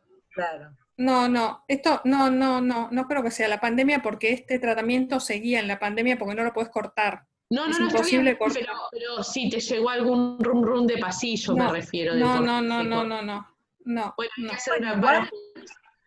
igual, Sole, digamos, cuando tengas más info con Robert o con Lu, podemos verlo puntualmente, digo, el tema. No es necesario que hagamos una charla, digo, para que te relajes, que estamos a disposición igual. Bueno. A través de esta virtualidad, está claro, ¿no? No podemos... Claro, lo que te tenés que asegurar es que se hayan hecho los pedidos, el hospital haya hecho los pedidos. Sí, eso sí, porque asegurarte de que están hechos los pedidos, del rechazo, si hay posibilidad de saber por qué el rechazo, y con eso tenés habilitada la vía judicial, y entonces en ese caso nos pedís un turno a la asociación, a la federación, digo, para que podamos asesorar, que sí estamos a disposición, claro. Bueno, genial. Voy a ver al resto, sí, ya va Hernán. Al resto les digo que el tema de la charla sobre certificado ya lo habíamos hablado con las chicas, pero no daba para incluirlo hoy, y dijimos, bueno, lo vamos a separar y lo damos en otra charla por separado. Hernán, tenés la palabra. Sí, muchas gracias, la verdad que descartaron muchas dudas, pero viene bien. En mi caso puntual, que fue el que hice la pregunta, nosotros nacemos con una malformación craneal, en general, yo tengo un síndrome que es más amplio, pero en microtia vos tenés obstruido el canal auditivo. Entonces se pone una cinta, que esa cinta te hace por inducción ósea, te hace llegar el sonido del oído que te falta. ¿Qué pasa con las obras sociales y las prepagas? Como escucháis un oído por tantos decibeles, justifican en no dártelo, pero no solamente el equipo, que es muy caro. El tema está en el tema que van a tocar en la próxima charla, que son los certificados de discapacidad. Y siempre está esa eterna lucha, y hago lo que dijiste, Geraldine, de que llevarlos a hacer un amparo, se les da un certificado provisorio, pero las criaturas, según los médicos, los audiólogos, necesitan en el primer año de vida, en los primeros años de vida, esa cinta, porque después se le hace un implante integrado.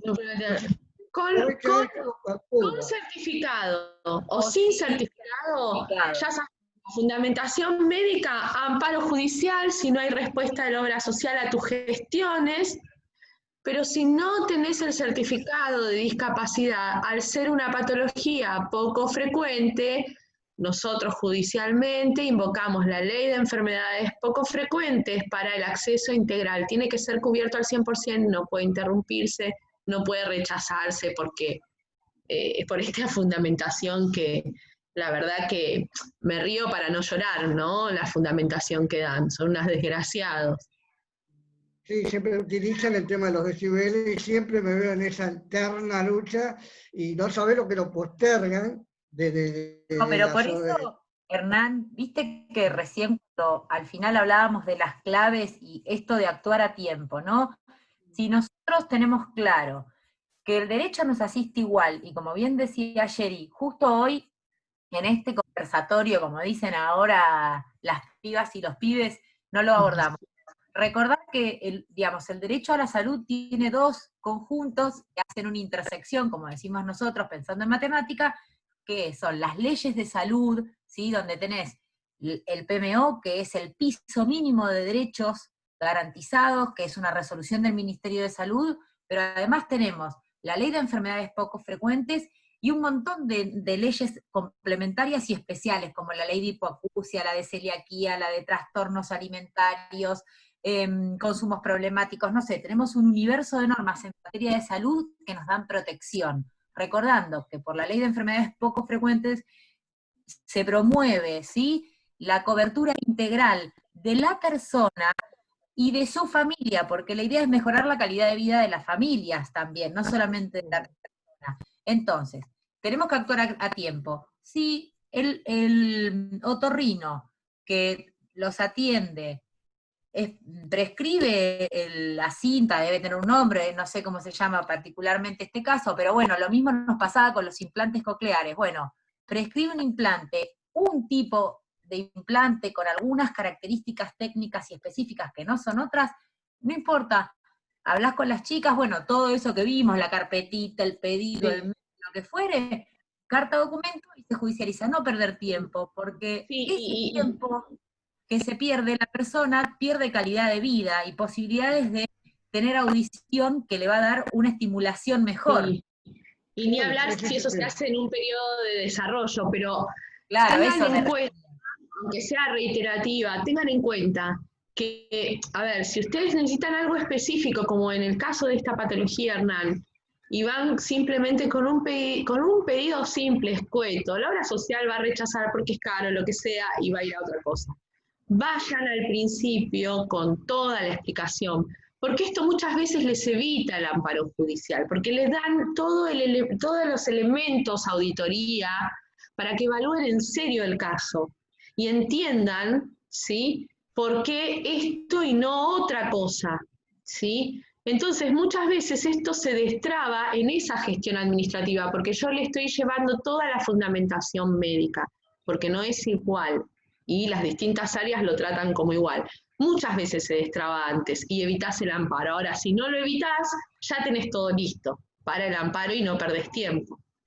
Perdón, Alex, eso va para los equipos y para los CDU que tenemos el mismo problema, la misma metodología, carpeta y todo. Para los CDU también, porque ahí también tenés el problema. No sé qué son los CDU, perdón mi ignorancia. Los certificados de discapacidad, perdón. Los CUD. El CUD. Perdón, CDU. No, no importa, estás muy... No, pero pensé que era otro. No, yo pensé que era otro público que habla en clave. No, perdón, discúlpeme, me expresé mal yo. Igual no importa, para el certificado de discapacidad es lo mismo. Vos tenés que armar una carpeta, y lo más importante es informe médico donde justifica, ¿sí? Pero siempre en el CUD, igual el día que conversemos sobre esto, le damos más bolilla. Lo que nos interesa es que recuerden que en general el primer obstáculo con el que nos vamos a encontrar es que la junta evaluadora, que tiene que ser una junta integrada por profesionales especializados, no van a ser especializados, porque nosotros sabemos que en general en la Argentina no hay profesionales médicos especialistas en las enfermedades poco frecuentes, o son los mínimos. Hay algunas enfermedades poco frecuentes que tienen especialistas y otras que no. Entonces, en general te sucede que como cuando vos solicitas el turno para el certificado, te preguntan de qué origen es tu supuesta o eventual discapacidad, y entonces vos decís, bueno, es visceral, o es sensorial, o es intelectual, y en función de eso te ponen un médico o una médica. Pero siempre esta junta tiene que responder a un criterio biopsicosocial, por eso digo que da para otra charla. Entonces, cuando vos solicitas el turno, lo más importante es que tu otorrino o tu otorrina haga un informe médico de cuáles son las desventajas en la integración social que a vos te provoca, o que a la persona le provoca, esa enfermedad de base, ¿sí? Digo esto porque el día que veamos el tema del CUD, podemos hablar más qué es la discapacidad como concepto, y entonces profundizar en estos temas. Pero lo más importante, lo que vos tenés que tener presente es, cuando viene una persona que su enfermedad, en la interacción con la vida de relación social, la sociedad le impone barreras u obstáculos que le impiden desarrollarse plenamente, entonces lo que tenemos que probar, entre comillas, a esa junta evaluadora es cuáles son esas desventajas que la persona padece. Porque hay un montón de cosas que habitualmente la junta las pasa por alto. Por ejemplo, de qué vive la persona, quién paga el alquiler, quién paga la obra social o la prepaga, un montón de cuestiones que hacen a la vida del ser humano que parecieran ser menores e intrascendentes, pero que nosotros sabemos que no lo son. Bueno, muchísimas gracias por Nada, vos la un gusto. respuesta. Fabiana pidió la palabra también. Fabi tenía una pregunta, después quiero hacerles otra. Sí. Lo que yo quería preguntar es una consulta que tuve el fin de semana, que tuvimos el fin de semana, de un papá que le había llegado una nota que tenía que presentarse sí o sí a trabajar. Él es papá de 2 chiquitos con agamaglobulinemia, es decir, que no tienen defensa, y él trabaja en una farmacia como empleado, exponiéndose a atender a la gente, entonces él no quería ir a trabajar para no llevar contagio a sus casas, o quería que lo cambiaran de funciones dentro de la farmacia para no estar expuesto continuamente al trato con personas, digamos, ¿no? Para no llevar enfermedad. Bueno, Fabiana, ahí habría que analizar bien el tema, pero si no tiene con quién dejar a los chicos, o a las chicas, o a las chiques, como sea, la normativa de emergencia, ustedes saben que hay más de 400 decretos y resoluciones conjuntas que saca el Poder Ejecutivo con los ministerios por el tema del COVID-19. Entonces, el Ministerio de Trabajo sacó la resolución 207, donde las personas, o sea, todos sabemos que el decreto de necesidad de urgencia 297, que dispuso el aislamiento social preventivo y obligatorio, dispensa a todas las personas de concurrir al lugar de trabajo. Y hay varias resoluciones del Ministerio de Trabajo, entre ellas la 207, que establece que será con goce íntegro de haberes, ¿sí? Lo que pasa que, bueno, la persona va a tener que solicitar formalmente la licencia. Ahora bien, si hay otro padre o madre que pueda hacerse cargo, ya la cuestión es un poquito más finita. En todo caso, decirle si quiere que nos contacte y vemos el tema puntual. Bueno, listo, Porque muchísimas gracias. Porque más que el cambio de funciones, para responderte la consulta, sí, corresponde la licencia de la persona. ¿Sí? Sí.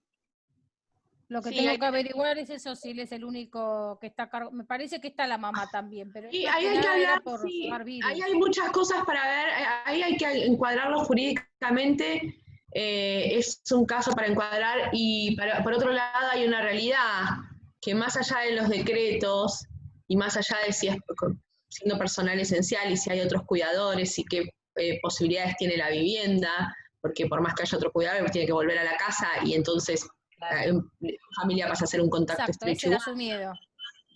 Claro, pero hay que ver también las condiciones de la vivienda y demás. Son preguntas que hacemos los abogados, pero también hay que tener en cuenta una realidad. Yo hace 2 semanas, ¿sí? Hace 2 semanas que vengo recibiendo consultas de gente por la obra social porque ha sido despedida, cuando hay decretos que prohíben el despido en tiempos de pandemia. La situación está muy difícil, la situación económica está y será cada vez más difícil, y también todo esto, por eso también en este caso es importante que intervengamos los abogados, porque tampoco le solucionamos la vida a una persona o este problema puntual, generándole acciones que devengan en una pérdida de trabajo. Entonces es muy delicado en este momento asesorar a una persona con este tipo de dificultades. Por eso sería mejor que saque turno en FADEPOF y podamos asesorarlo de acuerdo a sus posibilidades, ¿no? Sí, lo planteamos como algo que por ahí le pueda servir al resto, porque incluso el mail que le mandaron fue ya con una intimación diciéndole si hoy no se presentaba el lunes a trabajar, como que se diera por despedido. Y obviamente es lo que vos decís, Geraldine, en este contexto no es fácil conseguir otro trabajo, siendo, digamos, la persona principal de llevar los recursos económicos a la casa. La realidad es que la previsión está, pero las empresas si sienten que tienen que despedir, y hay de todo, en pandemia está el que le conviene para despedir porque le van a dar mejor, y está el que realmente no puede más y tiene que despedir porque alguien tiene que pagar eso por más ATP y demás, y es entendible, pero lo concreto y real es que la gente está siendo despedida. Entonces, y en un contexto donde el Poder Judicial no funciona. Claro, y aparte, yo empleador no puedo pagar el sueldo, despido, violando el decreto, me harán juicio cuando abran los tribunales, este juicio va a llevar su tiempo, y bueno, pagaré en ese momento porque ahora no le puedo pagar. Pateo el problema para adelante. Robert, sí, igual, una cosa, igual para Fabiana y para todos en general, es importante este caso porque la persona puede intimar a la RT y a la empleadora que cumpla con los elementos de protección personal. Entonces hay un universo, no solamente digo, que puede hacer, más allá de que quizás decida no tomarse la licencia, sobre todo si está intimado este papá, para no perder la fuente de ingreso, que es central, sobre todo si tiene 2 hijos con afecciones de salud, o uno, los que fueren, digo, es fundamental por ahí que sepa que cuenta con otras herramientas para preservarse. Tenemos que hablar y tenemos que hacer un plan, porque voy a decir 2 cosas. Una que yo siempre digo es que hay que evaluar la conveniencia por sobre el derecho, que es esto que comentábamos recién con Robert. Claro. Y la otra es de Bianco. No podemos nunca dejarla de lado a Bianco en sus apreciaciones, porque es nuestra maestra, nuestra alma mater, que dice, hay que ser prácticos. Entonces, eso, hay que ser prácticos, hay que ser prácticos, pero esto es como un mantra. Hay que ser prácticos, acá está la salud, está la economía, acá estamos, la gente nos viene a pedir ayuda desde las cuestiones realmente más importantes y más límites. Entonces, a veces el abordaje tenemos que hacerlo directamente nosotras, y más en este contexto tan delicado. No, además hay todo un tema que vos ustedes lo mencionaron en la presentación, que es muchas familias están haciendo lo imposible por sostener quizás una obra social o un plan de alguna medicina prepaga como Medife o cualquier otra por ahí más económica, por el tema de la situación que están viviendo, que bueno, económicamente está muy complejo hoy poder sostener, digamos, porque se han quedado sin sus ingresos y bueno, y temen en estas patologías que los medicamentos son muy caros, con lo cual tenemos que estar preparados nosotros como organizaciones para poder dar asistencia y saber cómo resolverles de alguna manera los problemas que vamos a enfrentar después de que terminemos con esta pandemia, ¿no? Si es que terminamos en algún momento. Sí, son tiempos difíciles. Primero voy con una que acaba de escribir Nancy, aunque a priori Nancy creo que la respuesta es que puedan ver tu caso específico, pero Nancy dice que les agradece, chicas, un lujo escucharlas. Y dice, la Junta Evaluadora no me toma la discapacidad auditiva porque yo perdí la audición del oído izquierdo por mi enfermedad, al no ser bilateral no me pueden agregar y no me cubre la obra social el aparato que me ayuda a tener mejor calidad de vida. Yo les dije, para ustedes soy media sorda o media discapacitada. Este es un tema también del próximo webinar de discapacidad, como para hacer doble Zoom, pero entiendo que también es cuestión de revisar el caso, ¿no? de Nancy y ver qué se puede hacer para ayudarla desde el punto de vista legal. Es un caso para revisar, pero somos una integralidad.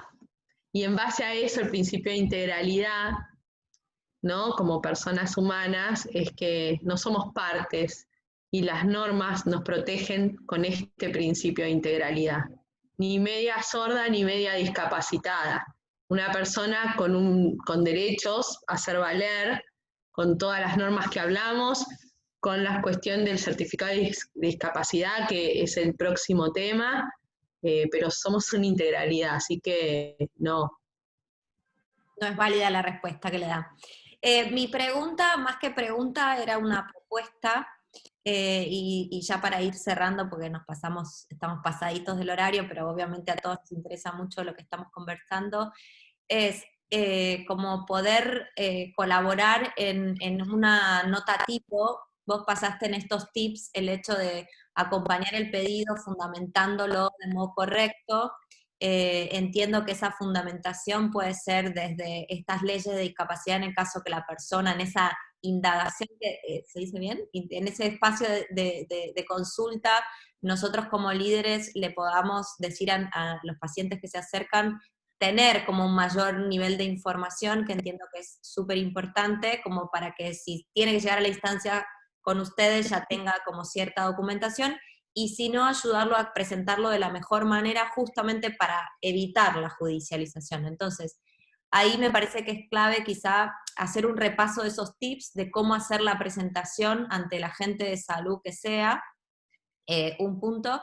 Y el otro punto, más allá de ese checklist, me parece que está bueno contar con ustedes como con dos notas tipo, una para el que tenga CUD y el otro para el que no tenga, que esto es una muy importante, que es el tema de la ley de enfermedades poco frecuentes, que hay jurisprudencia, que los jueces ya la hicieron valer en todo el territorio nacional, sea que tenga o no la adhesión de la provincia donde se encuentre la persona.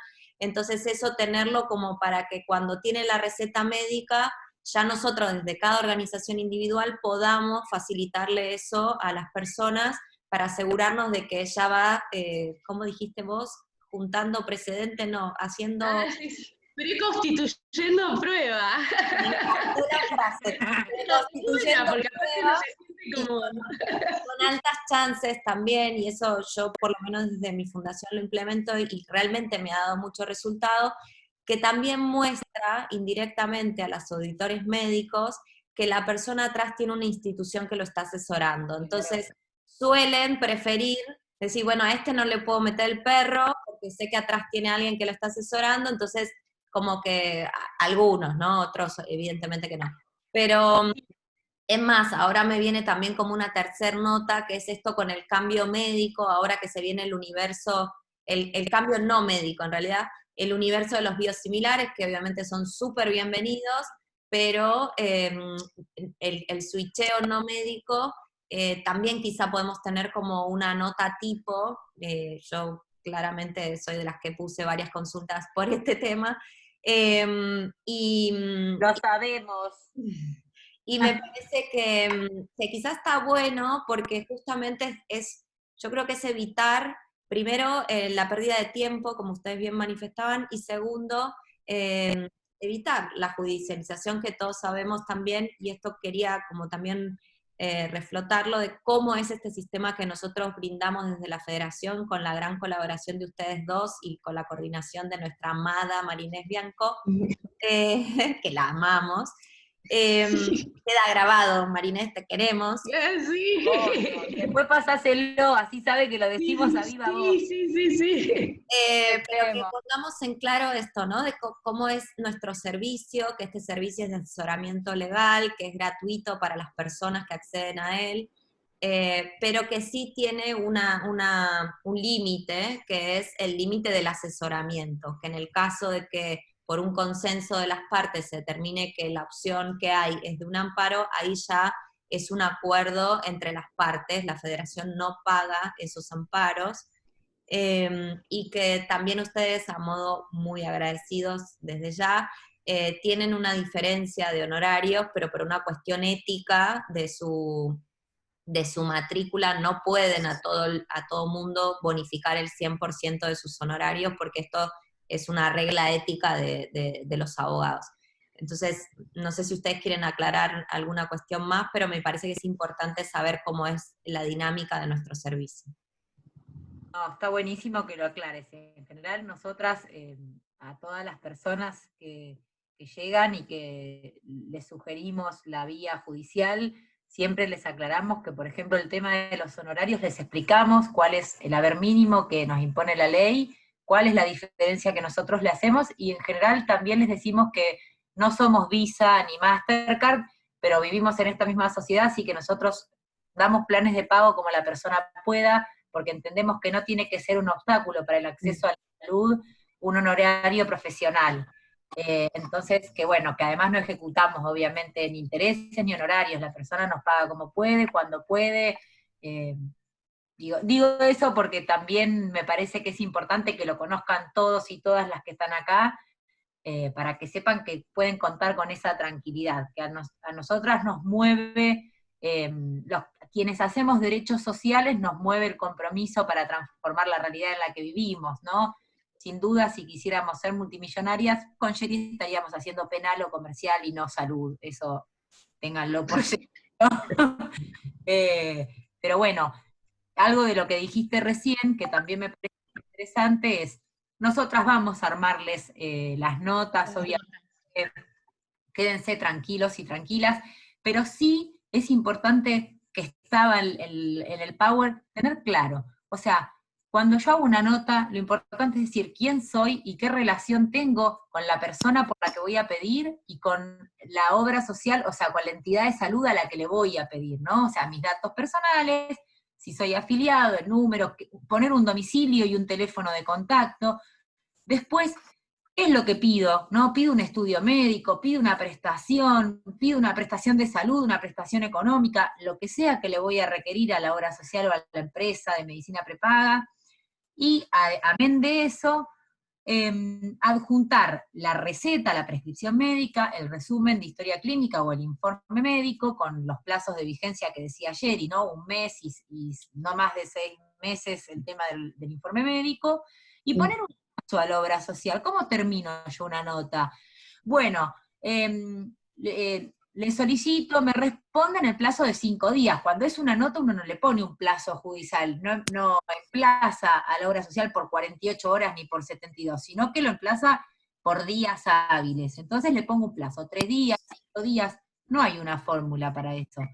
Lo importante es que siempre esas notas sean por duplicado. Una yo se la doy a la obra social, y la otra, y además dejo constancia que acompaño la prescripción, los estudios, el resumen de historia clínica, y una copia yo me hago sellar a mí, para que me quede constancia que yo hice la presentación. Hoy, con el tema de la excepcionalidad del COVID, todo se hace por mail, es más fácil porque nos queda la constancia.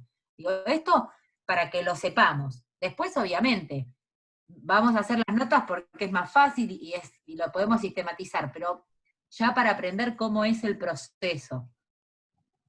Y después otra cosa que me parece también es importante para aquellas obras sociales nacionales o empresas de medicina prepaga, ante el incumplimiento y sobre todo en los casos que tengan CUD, que la persona pueda hacer la denuncia ante la Superintendencia de Servicios de Salud, que es el órgano de contralor, como para también tener mayor fundamento o pruebas de que uno agotó realmente la instancia administrativa. Y otra figura que salió nueva entre todas estas cuestiones, que también me parece muy válida, por lo menos a mí me resultó en un caso, era la denuncia ante el defensor del consumidor, con esta figura de hipervulnerable, que también es online, o sea que es importante porque demuestra, más allá de que el defensor del pueblo de la nación, también para el área de salud, que obviamente también es válido, pero esta figura del defensor del consumidor,